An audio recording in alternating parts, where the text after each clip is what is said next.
This short is on a official Indianapolis Motor Speedway 8x10 glossy of Larry Dickson Crew from 1969 Indianapolis Motor Speedway for the 500.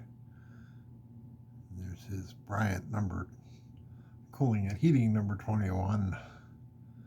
Larry's car. Larry's leaning on the tire there. That'd be the owner there. Nobody else wears a suit jacket to the track.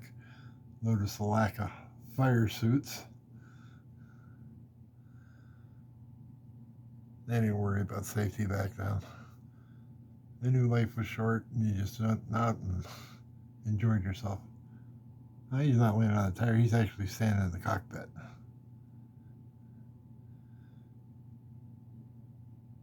That's a good looking picture. And up to the back, and there's the official photo thing.